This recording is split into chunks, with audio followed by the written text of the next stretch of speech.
Karen keys car cause it's too loud. For some background, the car wasn't mine, it was my brother's-in-law's. He's suing her for about 60 grand for the damages. I don't know the exact car model, but it's a muscle car and it's a manual. Characters: me, brother-in-law, sis, Karen, mom, P1, P2. So it all started when I decided I wanted to start learning stick. Since my brother-in-law is the only person I know with a manual car, I had him come over and teach me. When the car starts up, it does make a rather loud rev. We made sure to do it in the afternoon as to not wake people up and try to be considerate. Anyways, it was about the third or fourth day of him teaching me when she first appeared. Karen: nice car, bit too loud for my taste, but still it's nice. Me: oh, thanks. Karen: mind trying time, keep it down a bit, my baby doesn't really seem to like it that much. Me: yeah sure, we've been driving in the day so it doesn't wake people up. I didn't know anyone around here had a baby, so I'm sorry about that. Karen: it's not a problem, just be quieter, okay? With that condescending tone and a smile on her face, she walked off. Which kinda made me mad because I just thought it was a friendly chat. It wouldn't be the first time people have talked to me about brother-in-law's car, thinking it's mine. I've grown to accept that people will think whatever, so I play along and just tell brother-in-law about it later. 2 days go by with no sign of her. I wake up, get ready, and wait for brother-in-law to come over so we can start my lesson. I walk outside and lo and behold, she was there. Karen: I thought I told you to keep it down. Me: sorry, I can't control it. It's just how the car starts and we're not going to leave it running while we're not in it. That's a waste of gas. Karen: I don't care. Stop being so loud. With that, she was gone. It always annoys me when people complain about cars being loud. A car is a motor vehicle with a combustion engine in it. Of course it's going to make noise. Brother-in-law got to my place and off we went. We came back to my house to eat lunch. About 2 or so hours later, my sister and my mom come over and tell brother-in-law and I to go look at the car. The entire driver's side was scratched up and even a tire was popped. Only one person came to mind when I saw it: Karen. We, meaning me and brother-in-law, walked down to her house, which was only a few houses down, and knocked on her door. All we hear come from the other side is, Karen: I'm not apologizing. So this led brother-in-law to say, then you better have a good case in court, you bitch. That's gonna cost a lot to fix and I'm suing you for every effing cent. Karen: maybe keep it down, then you hick. Brother-in-law: maybe don't go keying cars and popping tires and you won't get sued, you bimbo. This went on for about 20 minutes. We head back, call the police, and get everything ready for what was about to come. As soon as they got there, we started to explain what happened, how I was learning stick, how the car was, showed them the damages, told them what the Karen said, etc. We were making sure our side was accurate, so we made sure our timeline was correct. After a while, we walked with the police to her house, and it went down about as well as you expect. P1: excuse me madam, can you come out here for a minute? This is the police department wanting to speak to you about the car. Karen: I'm not apologizing. I told them to keep it down and they didn't. They deserve it. P2: madam, what you did is against the law and they are pressing charges. You have 5 minutes to get out here or we will get a warrant for your arrest and come back.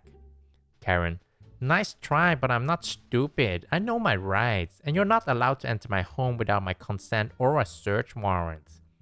P1: that's only partially true. We can't search your home without a warrant. However, if we have a warrant for your arrest, we can legally enter your home and place into custody. She was stubborn. Again, they went back and forth for a bit. After the allotted time set, we went back to my house, the cops left to get a warrant, and we waited. Currently, the lawsuit is in order and the trial is in a few days. She is in police custody.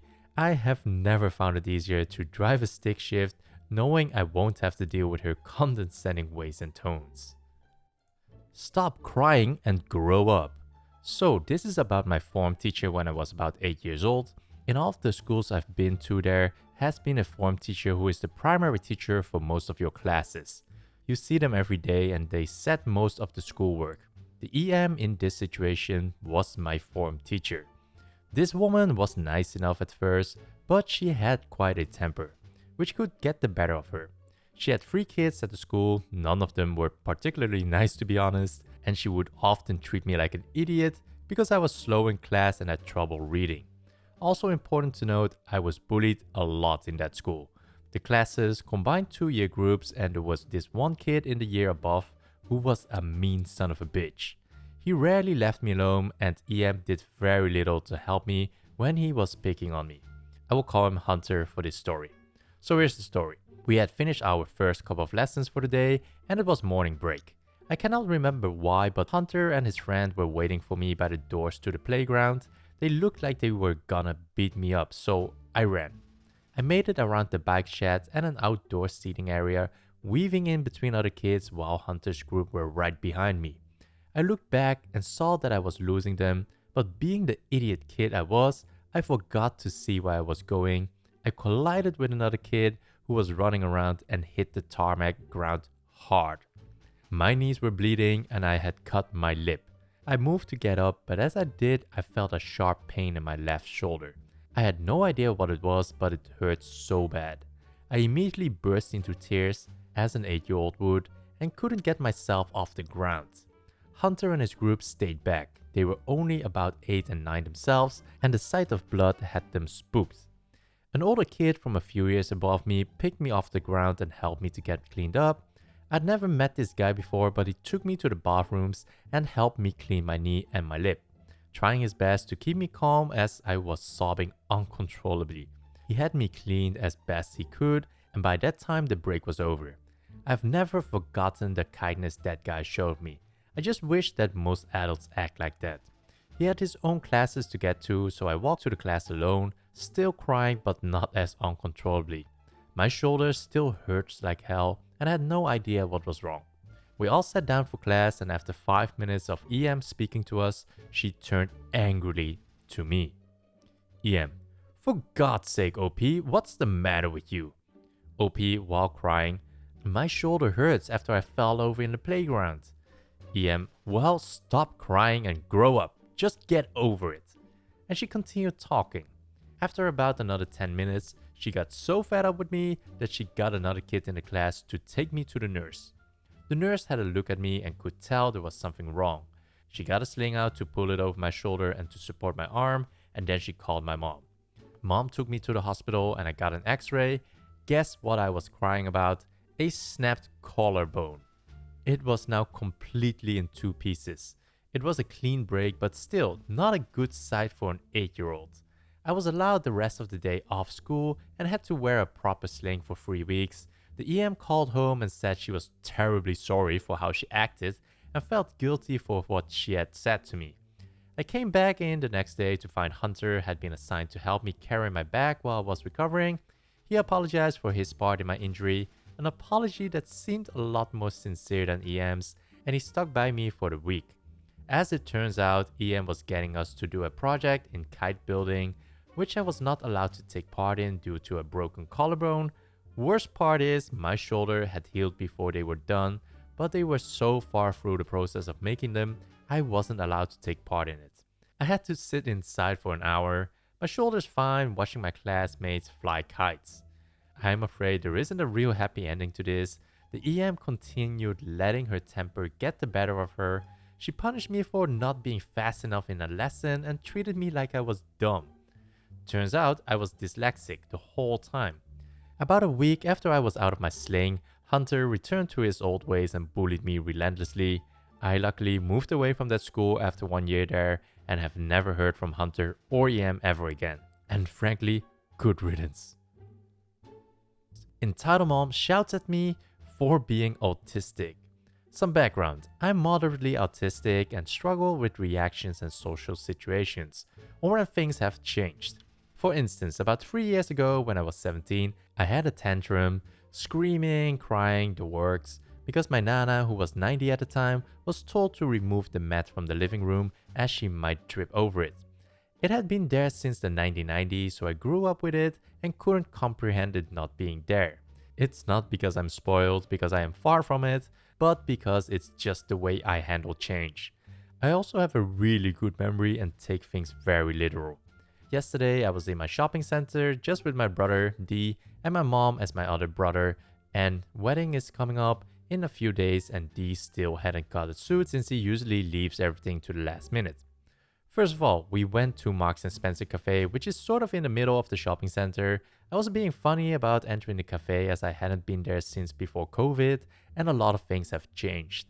And as I've mentioned before, I struggled to deal with change. I was refusing to go into the shop at least until I felt I was ready, which usually takes a couple of minutes. I hadn't realized I was standing in front of the hand sanitizer when an elderly lady and her mother asked somewhat rudely if I could move out of the way so they could sanitize their hands. I, of course, apologized and moved. Mom and Dee were already in the queue for the till. I was still outside the walls of the open air cafe and had a few tears in my eyes and on my cheeks, shaking my head no. Mom got stern with me and dragged me in eventually. Literally, before Mom had reached where I was standing, I heard the older woman say, "Kids these days, so disrespectful," as she tutted away to herself. "Excuse me, lady?" I let it slide though, but told my mom about what happened. She wasn't too happy either. Not very many of the older population understand learning disabilities because of the whole "if I can't see it, it doesn't exist" mentality they have. We had a cup of tea and biscuits and went off to the next shop to search for shoes, having bought a suit in the previous shop. Dee had found the men's dress shoes and had sat down to try some on with my mom watching and commenting on each pair. Me being autistic, I find it hard to sit still and constantly need to be stimulated. So I wander off as I usually do, never too far away from my mom though. I'm always inside. I was worked up about the man checking our temperature as no other shop was doing it, and it was a bit scary to me. Another effect of the type of autism I have is to be scared of authority. So I was stimming, basically shaking my hands up and down to help me calm. I can't control it, and walking in circles around the clothes rack with quite a bit of space between me and the clothes. Cue entitled Karen.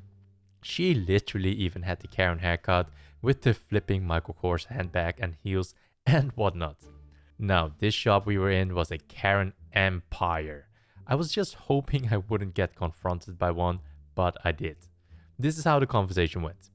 Karen: "You need to stop to do that with your wee hands, pet. You're spreading your COVID everywhere." Me: I look up at her like a deer in headlights and stay silent. K: "Did you hear me? Speak."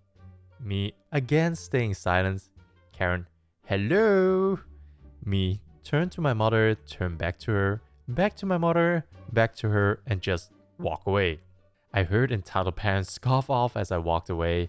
I was tempted to turn around and give the finger to her, but I decided against it. I ran up to my mom crying from fear and anger and the fact I can't help it when I stim. Mom asked me what was wrong and I told her all about what happened. Again, she wasn't very pleased. I pointed her through clouded eyes as we left the shop. Mom told me just to ignore people like her who clearly don't understand how the world works. We went home and made some hot chocolate, which stopped me crying.